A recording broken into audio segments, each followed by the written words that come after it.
श्री राधे, हर हर महादेव, जय सिया राम। आप सभी दर्शकों का स्वागत हमारे YouTube चैनल सितारे आपके नौ में। जो भी दर्शक हमें देख पा रहे हैं, अगर आप अपने जन्म कुंडली का संपूर्ण विश्लेषण फ़ोन पे कराना चाहते हैं तो आप अभी अपॉइंटमेंट हमसे ले सकते हैं। दिए गए नंबर पर कांटेक्ट कर सकते हैं 7310113939। ज्योतिष सीखना चाहते हैं तो हमारा बैच ज्वाइन कर सकते हैं, या फिर आप किसी प्रकार के रत्न रुद्राक्ष से संबंधित जानकारी चाहते हैं तो ले सकते हैं। प्रिय दर्शकों, आज मैं एक ऐसे टॉपिक को लेकर के उपस्थित हूं जिससे पूरी दुनिया डरती है। नाम क्या है? राहु। राहु केतु जन्म कुंडली में किसी भी तरफ एक साइड हो जाएं और सारे ग्रह इनके अंदर आ जाएं तो क्या लग जाता है? काल सर्प दोष। राहु से बहुत सारे भ्रम फैले हुए हैं। यहाँ राहु बैठ गया तो विनाश कर देगा, यहाँ राहु बैठा तो परेशान कर देगा, यहाँ राहु बैठा तो नुकसान कर देगा। मैं बताता हूं, किसी भी भाव में राहु बैठा हो कोई परेशानी आपको नहीं मिलने वाली है। कैसे? आज मैं आपके जन्म कुंडली के कुछ विशेष भाव को देखने के लिए उपस्थित हूं और आप सभी लोग इसकी जानकारी लीजिए। मैं आपको अगर बताऊं तो सबसे ज्यादा जो आपको परेशान करने वाला विषय होगा कि 6, 8, 12 भाव में राहु तो कैसे आप भाग्यशाली बन गए। 6, 8, 12 के राहु को तो पूरा YouTube खराब चिल्ला रहा है, फिर मैं इकलौता कैसे कह सकता हूं कि 6, 8, 12 का राहु आपको बेहतर बनाएगा। क्या राहु वास्तव में इन भावों में जबरदस्त परिणाम देता है? क्या आपकी कुंडली के पंचम भाव का राहु भी जबरदस्त होता है? क्या तृतीय भाव का या एकादश भाव का राहु भी विशेष होता है? तो आज मैं आपको बताने वाला हूं। यह बड़ी ही रहस्य की बात है, गुप्त रहस्य है। इसको आज अगर आप जान लेंगे तो राहु से जुड़ा हुआ भ्रम आपके दिमाग से दूर हो जाएगा। प्रिय दर्शकों, सर्वप्रथम पहले घर में अगर राहु है तो क्या हो? ध्यान से सुनिए। अगर राहु लग्न में है तो जातक ऐसा होगा समाज में सबसे अलग दिखने वाला। उसकी ख्याति, उसका क्षेत्र, उसके रहने के तौर तरीके लोगों से भिन्न रहेंगे और कोई भी उसको जल्दी समझ नहीं पाएगा, जबकि वो पूरे दुनिया को समझने वाला होगा। जिसके लग्न में राहु होंगे दुनिया इनको कम समझ पाएगी, लेकिन ये जातक पूरे संसार को बड़े कम समय में समझ लेते हैं। साथ ही साथ इंजीनियर, सेल्समैन या खुद का बिजनेस करने वाले, अर्थात लोगों से व्यापार करा करके और खुद कमीशन प्राप्त करते हों, ऐसे भी हो सकते हैं।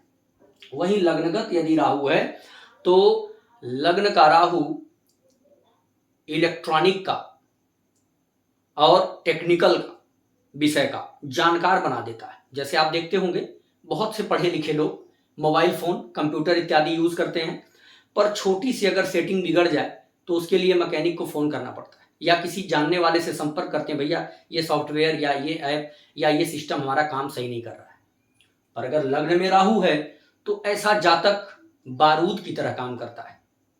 1 सेकंड में आपका फोन पकड़ेगा और सारी सेटिंग्स को चेंज कर देगा। यानी टेक्निकल विषय में ये बड़े माहिर होते हैं, सब कुछ जल्दी पकड़ लेते हैं।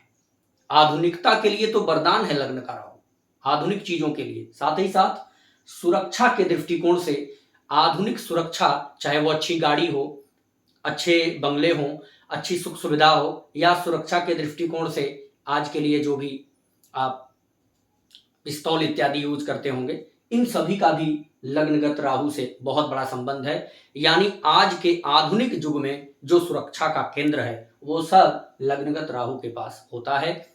सोशल मीडिया से लेकर के, टेक्निकल से लेकर के, एसी, कूलर, फ्रिज से लेकर के सारे जो सामान हैं सब में राहु है और सभी सुख सुविधा के सामान पे राहु का अधिकार है। अर्थात लग्न में अगर राहु है तो सब कुछ आपको एक एक करके देने वाला होगा और अचानक देगा और सबसे बेहतर देगा। अगर द्वितीय भाव में राहु आ जाए, दूसरे भाव का राहु, आज मैं राहु के केवल पॉजिटिव पॉइंट्स को लेकर के खड़ा हुआ हूं, इसके नेगेटिव पॉइंट्स की बात नहीं करूंगा। आपको बता देता हूं हर ग्रहों का नेगेटिव पॉइंट्स है, लेकिन आज राहु फायदा क्या क्या करता है। अगर दूसरे घर में राहु है, दूसरा घर धन का है, बैंक बैलेंस का है, आपके वाणी का है, आपके मुख का है, आपके कुटुंबियों का है। अगर द्वितीय भाव में राहु है तो ऐसा जातक सबसे छिपा करके बैंक बैलेंस रख सकता है। इसकी परिस्थिति, इसकी स्थिति कितनी भी बिगड़ जाए, लेकिन कभी दूसरे के सामने हाथ फैलाना पड़ जाए, ऐसा कभी भी नहीं होगा। कर्ज इसको लोग अपने से देंगे, साथ में खड़े होंगे, भैया कोई मदद चाहिए तो बताना, इनको कर्ज मिलता रहेगा, इनका काम चलता रहेगा, किसी प्रकार की कोई समस्या नहीं आने वाली है। वहीं ऐसा जातक जो भी वाणी से बात करता है, जो भी बात बोलता है, सामने वाले से बात करते समय उसको भांपते रहता है कि कहीं मैं ज्यादा टाइट तो नहीं बोल रहा, कहीं मैं ज्यादा इसके सामने लूज तो नहीं हो रहा, तो एकदम मैनेजमेंट यानी बैलेंस बना करके किसी व्यक्ति से बात करता है कि सामने वाला ना उसको गिरा समझ जाए और ना बहुत बड़ा समझ करके इससे हट जाए, यानी एकदम कंपैरिजन बना करके बात करता है। और इसकी मित्रता भी लंबे समय तक चलती है, यानी जहां डाउन होना होता है वहां डाउन हो जाता है, जहां हाइपर होना होता है वहां हाइपर हो जाता है। बड़े कुशल तरीके से ये अपने साथ कार्य करते हैं। कुटुंबियों में इनकी पहचान थोड़ी सी अलग होती है, सबसे हटके रहना चाहते हैं, सबसे अलग होने की प्रवृत्ति रहती है, इसलिए परिवार के लिए ये क्लेश का वातावरण मैं कह सकता हूं, लेकिन जिसके द्वितीय भाव में उसको कोई नुकसान नहीं है। जैसे वो परिवार से अलग होगा, परिवार छोड़ेगा, इसके पहले परिवार की जिम्मेदारी देख रहा था, तो परिवार वाले इसकी बुराई कर सकते हैं, परंतु इस व्यक्ति को पर्सनल कोई नुकसान होने वाला नहीं है। द्वितीय भाव में यदि राहु है तो आप दूर हो सकते हैं, परिवार से क्लेश हो सकता है, अपने सगे संबंधियों से थोड़े मनमुटाव की स्थिति बन सकती है, लेकिन आपका कोई विशेष नुकसान उसमें नहीं आए। तृतीय भाव में अगर राहु है, तृतीय भाव का राहु सर्वारिष्ट योग निर्माण करता है। अगर आपके तीसरे घर में राहु बैठा है, कुंडली में कहीं भी निगेटिव पॉइंट्स हैं, तो उसको मैनेज करने में बहुत कारगर साबित होगा, आपको 100% बचाने वाला होगा। यही तृतीय भाव छोटे भाई बहन का है, आपके पराक्रम का है, आपके कंधों का है। अगर कंधों में कोई समस्या है, नसों की दिक्कत है, या आपको न्यूरो प्रॉब्लम्स हो रही है, चटक या बार बार दर्द इत्यादि का सामना करना पड़ता है, तो तृतीयस्थ राहु ये परेशानी आपको दे रहा है, लेकिन फायदा क्या करेगा, अचानक किसी ऐसे वैद्य से मिलवा देगा, अचानक किसी डॉक्टर से मिलवा देगा, या कोई ऐसा आदमी मिल जाएगा जो आपका बिल्कुल परमानेंट इलाज दे देगा। ये बीमारी देगा तो ये इलाज भी देगा, इसलिए तृतीयगत राहु से आपको कभी भी कोई घबराने वाली बात नहीं है। साथ ही साथ यहां बैठा राहु छोटे भाई बहन से थोड़ा संबंध खराब करा सकता है, यानी गलत फहमी का शिकार करा सकता है। लेकिन वो गलत फहमी क्यों होगी, क्योंकि आपके छोटे भाई जो होंगे वो आपसे ओवर कॉन्फिडेंस रखने वाले बनने लग जाएंगे, चालाक बनने लग जाएंगे, जबकि यहाँ के राहु की जो 5वीं दृष्टि है, 1 2 3 4 5, वो सप्तम भाव पे पड़ रही है, तो छोटे भाई बहन से विवाद का जो कारण होगा वो आपकी पत्नी होगी। अगर आप स्त्री हैं तो आपके पति होंगे, मीन्स पार्टनर को लेकर के छोटे भाई बहन से विवाद या छुटकारे की स्थिति बन सकती है। लेकिन फिर भी मैंने कहा कि आपका यहां पर कोई विशेष नुकसान नहीं है, संबंध ऐसे भी नहीं होंगे कि बातचीत बंद हो जाए, ऐसा भी नहीं होगा। हाँ, थोड़ा बहुत नॉर्मल ही रहेगा, लेकिन यहाँ का राहु सर्वारिष्ट योग निर्माण करके कुंडली में कुछ खराबियों को समाप्त जरूर करता है। राहु अगर चतुर्थ भाव में है तो यहाँ का राहु जमीन गाड़ी मकान अचानक देगा, बिना प्लानिंग के देगा। परिवार में माहौल बहुत लंबे समय से बिगड़ा है तो उसको अचानक सही भी कर देगा। कोई ऐसा मामला आएगा जब आप सब कुछ भूल करके और परिवार के साथ कोई ऐसा कदम बढ़ा लेंगे जो फिर से प्रेम मोहब्बत बन जाएगी। ये केवल आप प्रेडिक्शन ये सुनेंगे कि चतुर्थ भाव में राहु है तो परिवार में क्लेश देगा, क्लेश नहीं देगा, अचानक आपके संबंध को अच्छा भी कराएगा। माता के स्वास्थ्य में कोई लंबे समय से बीमारी हो, चाहे सांस फूल रहा हो, घबराहट हो, या नसों की दिक्कत हो, दिल का दौरा हो, अचानक बीमारी उभारेगा और उसका इलाज करा देगा। मैं तो यहाँ के राहु को काफी अच्छा मानता हूं कि कम से कम माता के जीवन में जो भी कष्ट है वो कष्ट कहीं लंबे समय तक भयंकर बीमारी न बन जाए। राहु ऐसा नहीं होने देगा, उस बीमारी को बार बार आपको स्मरण कराता रहता। हमारी गलती क्या है, हमको दर्द होती है, हम दर्द की दवा खा के सो जाते हैं, ये गलती आपकी है। वो बार बार आपको क्या कर रहा है, इंडिकेट कर रहा है। 4th हाउस का राहु आपको इंडिकेशन देता है, यहां बीमारी है, यहां प्रॉब्लम है, इसका इलाज करो। ज्यादा समस्या देता है तो राहु का दान करो, एस्ट्रोलॉजर से बात करो, क्यों प्रॉब्लम आ रही है, पर वो इंडिकेट आपको करेगा, क्योंकि उसका काम ही यही है, आपको बार बार याद दिलाना। पंचम भाव का राहु, 5वें घर में राहु है, 100% में से 80% उम्मीद होती है कि प्रथम संतान आपकी बेटी होगी। दिमाग बहुत तेज रहेगा, शार्प माइंड बनाएगा।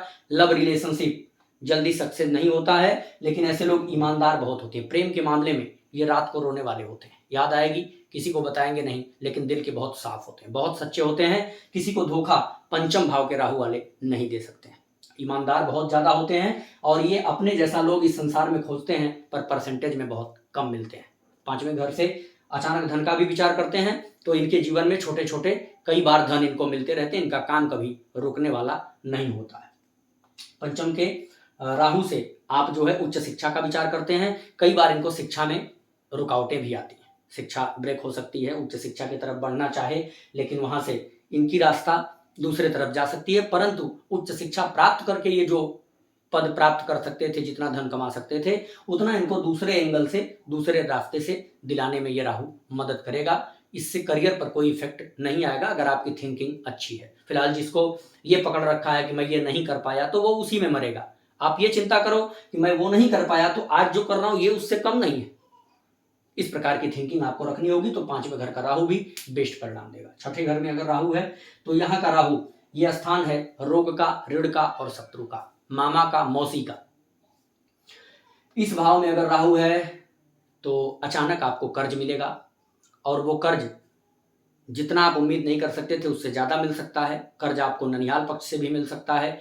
कोई लंबी बीमारी है तो जल्दी सॉर्ट आउट हो जाएगी, घबराने की कोई बात नहीं है। शत्रु अगर कोई बहुत समय से आपके पीछे पड़ा है, अचानक से मुठभेड़ कराएगा, अचानक से शत्रुता कराएगा, या तो सुलह हो जाएगा या तो एक दूसरे में से मामला खत्म हो जाएगा। 6ठे भाव का राहु अक्सर ये करा सकता है, खास करके अलगाव, शत्रुओं से अलगाव करा देता है। शत्रु हंता योग यहाँ का राहु जबरदस्त बनाता है। 6ठे भाव में जिसके राहु बैठा हो वो जातक बहुत चालाक होता है, बहुत शातिर माइंड होता है। अपने फायदे के लिए थोड़ा सा धोखा तो दे सकता है, लेकिन अपने ऊपर कभी रिस्क नहीं लेता है, चाहे वो शत्रु से हो, कर्ज से हो या बीमारी से हो। किसी को भी लेकर के बहुत सीरियस रहने वाला होता है, बहुत सेंसिटिव होता है और बहुत ज्यादा चतुर माइंड का होता है। कभी भी वो खतरे मोल नहीं लेने वाला होता, इसलिए जो खतरा मोल नहीं लेता इसलिए वो बहुत सुरक्षित भी रहता है। तो 6ठे भाव का राहु आपको सुरक्षा जबरदस्त प्रदान करता है। 7वें भाव में यदि राहु हो तो जो चीज हमने यहां से यहां तक आपको गिनाई, ये सारी चीजें आपके पत्नी के अंदर भर देगा। आपको अभी पिछले हमने प्रथम भाव से द्वितीय, तृतीय, चतुर्थ, पंचम जो बताया, 6ठम तक जो बताया, ये सारी चीजें आपके पत्नी के ऊपर लागू होने लग जाएंगी। बात समझ में आ गई होगी। 7वें घर का राहु पार्टनर को पूरी तरह से तेज कर देगा, दिमाग बहुत एग्रेसिव कर देगा। इंजीनियरिंग के फील्ड में, सेल्स के फील्ड में या बिजनेसमैन के दिमाग में उनका रुचि काफी अच्छा हो जाएगा। पार्टनरशिप करा करके बिजनेस व्यापार करेगी। पति से यहाँ विवाद होता है क्योंकि 7वें भाव का राहु जब रहेगा तो हर हाल में पत्नी तेज होगी। अर्थात आज के दृष्टिकोण से, आज मैंने बताया कि आधुनिकता का कारण है राहु, तो अगर पत्नी के मीन्स आपके राहु अगर 7वें घर में होगा तो आपकी जो पार्टनर होंगी या पार्टनर होंगे वो आपसे दिमाग में तेज होंगे। तो जाहिर सी बात है अगर कोई एक तेज है एक कम है तो थोड़ा सा मनमुटाव रहेगा, परंतु रिश्ता खत्म नहीं होगा। हाँ, थोड़ा सा बार बार भ्रम होगा क्योंकि तर्क कुतर्क करेगा आपका पार्टनर। आप कोई सही बात भी कर रहे होंगे तो उसमें वो किंतु परंतु खोजने लग जाएंगे, तो इतना मैनेज करना पड़ता है, परंतु विवाह टूटेगा नहीं, रिश्ता टूटेगा नहीं। 7वें घर में यदि राहु है तो बिजनेस अचानक आकाश में चला जाएगा। ये मीन्स बहुत ऊपर उठ सकता है कोई भी व्यापार अगर आप कर रहे हो, क्योंकि 7th हाउस व्यापार का भी है और ये लग्न पर भी बहुत जबरदस्त इफेक्ट रखता है। तो खास करके अगर यहाँ राहु होगा तो यहाँ केतु होगा, तो इस व्यक्ति के अंदर इतनी कैपेसिटी जरूर रहेगी कि वो पत्नी की बात सह लेगा, कोई घबराने की बात नहीं। 8वें घर में अगर राहु है तो आप देखेंगे बहुत लोगों ने बुराई किया है, हाँ कि ये मानता हूं मैं कि अष्टम का राहु थोड़ा सा पीड़ा अधिक देता है, जीवन में तकलीफ बनाता है, परंतु ये क्या है, मृत्यु का भाव है, संघर्ष का भाव है। किससे मौत होगी उसका निर्णय यहां से होगा। आपके स्वाद का भी भाव, अष्टम में अगर राहु है तो मांस मछली खाने वाले आप हो सकते हैं, शराब इत्यादि के सेवन में आप लिप्त रह सकते हैं। वहीं इससे जो है मृत्यु का विचार होता है, तो आपको बिजली इत्यादि से थोड़ा सतर्क रहना है। अब यहां का लाभ क्या है, अष्टम घर का अगर राहु है तो दुनिया को खींच करके आपकी मुट्ठी में लाएगा।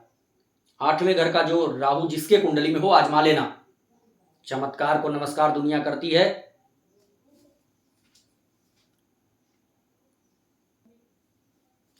चमत्कार को नमस्कार ये दुनिया करती है। अष्टम भाव के राहु की यह प्रबल विशेषता है कि दुनिया उसके मुट्ठी में होती है। मैंने हेडिंग में लिखा हुआ है दुनिया आपके चरणों में। अगर 8वें घर में राहु है, कोई कितनी भी बुराई कर ले आपसे मार्गदर्शन लेने आएगा। आपसे जानकारी लेने आएगा, क्योंकि ये रिसर्च का स्थान है। यहां अगर राहु बैठ जाए तो किसी भी टॉपिक में, अगर आप एस्ट्रोलॉजर हैं, जो गहराई अष्टम के राहु वाला एस्ट्रोलॉजर सोच देगा, कभी जिंदगी में आप नहीं सोच पाएंगे।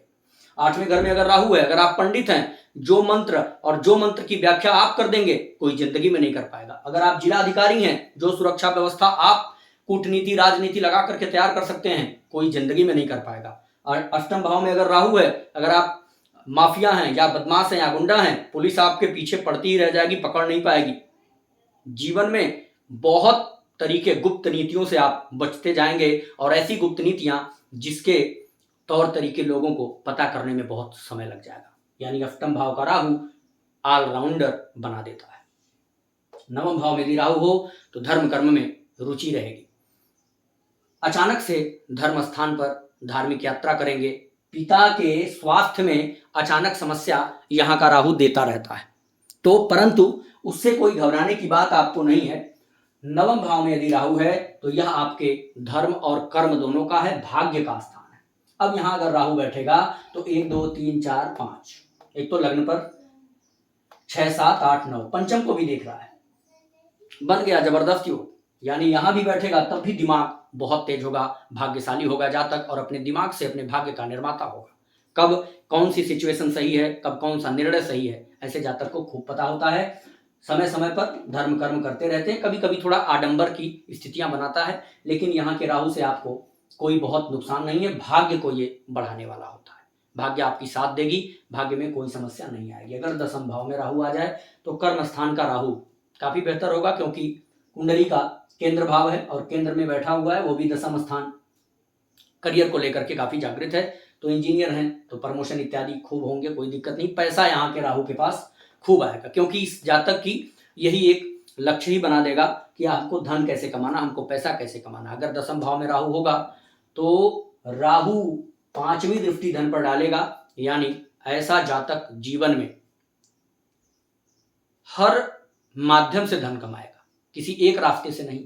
दसम भाव के राहु के पास एक से अधिक रास्तों से धन प्राप्ति की इच्छा रहती है, और ये सफल भी होते हैं, कोई घबराने की बात नहीं है।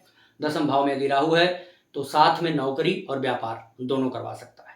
शेयर मार्केट, ट्रेडिंग, जुआ, सट्टा इत्यादि करवा सकता है, शराब इत्यादि की दुकान खुलवा सकता है।